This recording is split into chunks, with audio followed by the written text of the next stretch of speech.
নাহৰ কটিয়াত বুঢ়ী দিহিং নৈৰ খহনীয়াৰ ভয়ংকৰ ৰূপ খহনীয়াৰ ফলত টিপাম অঞ্চলত বিস্তৰ ক্ষতি হৈছে নৈ জাহ গৈছে টিপাম অঞ্চলৰ বহু বিঘা কৃষিভূমি টিপাম গাঁৱৰ মথাউৰিলৈ খহনীয়াই কঢ়িয়াইছে ভাবুকি আৰু প্ৰায় 200 মিটাৰ গৰাখহিলে জাহ যাব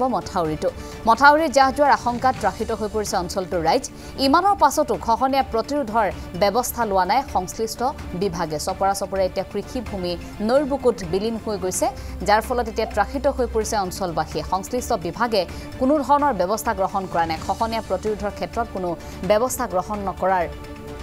অভিযোগ উত্থাপন কৰিছে স্থানীয় ৰাইজে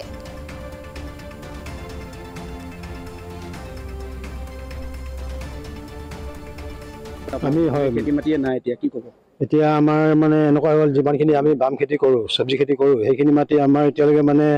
100 মিটাৰে লৈ গ'ল আৰু 30 মিটাৰমান মাটি আছে সেই 30 মিটাৰ মাটিত আমি এতিয়া কি কৰিম কি নকৰিম এতিয়াতো আমি এতিয়া আমাৰ পৰিয়াল চলিবলৈ কাৰণে আমাৰ অকণমান অসুবিধা হ'ব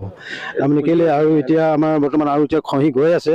যিখিনি মাটি আমি কঠীয়া সিঁচিছিলোঁ কঠীয়াখিনিতো গ'লেই আজি শাক পাচলি আছিলে শাক পাচলিখিনিতো গ'লেই এতিয়া মানে তেনেকৈ এতিয়া আমাৰ মথাউৰিটো চুবলৈ মানে আৰু 30 মিটাৰমান আছে এতিয়ালৈকে ক'ব পৰা নাই এতিয়ালৈকে গধূলি কি হয় ৰাতিটো কি হয় কেনেবাকৈ যদি ৰাতিটোৰ ভিতৰত যদি আৰু পানী হয় তেতিয়াহ'লে আমাৰ মথাউৰিটো চুবগৈ মথাউৰিটো চোৱাৰ লগে লগে আমাৰ মানে মথাউৰিটো যদি কেনেবাকৈ ছিগি যোৱাৰ লগে লগে আমাৰ টিপাম ফাকিয়ালৰ পৰা লৈ মানে উশাপুৰৰ পৰা লৈ দুলীয়াজানৰ পৰা লৈ টিপলিং ভাদেই পাচলি ঘৰিয়া বাম এই এলেকাটো গোটেইটো শেষ হ'ব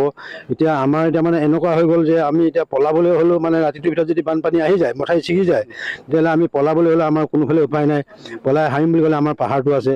আৰু পাহাৰটোত যাবলৈ হ'লেওতো আমাৰ কিছুমান চিন্তা কৰিবলগীয়া হৈছে এতিয়া পাহাৰটোত ধৰি লওক এতিয়া কিছুমান পাব্লিক বাগান হৈ গ'ল এতিয়া সেইবিলাকতো আমাক আশ্ৰয় ল'ব নিদিব সেইটো কাৰণে এতিয়া আমাৰ মানে ভালেখিনি সমস্যা আহি পৰিছে আমাৰ বেছি প্ৰধানকৈ আমাৰ ৰাতিটো বেছি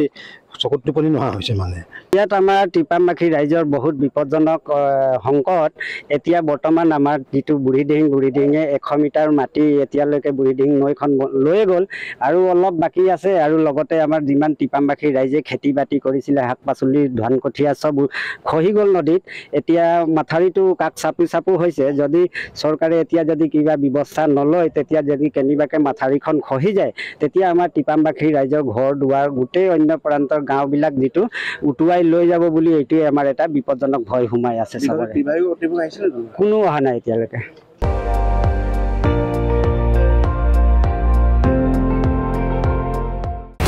আপুনি চাই আছে ND24 সৰ্বশ্ৰেষ্ঠ নহয় সৰ্বোত্তমৰ দৌৰ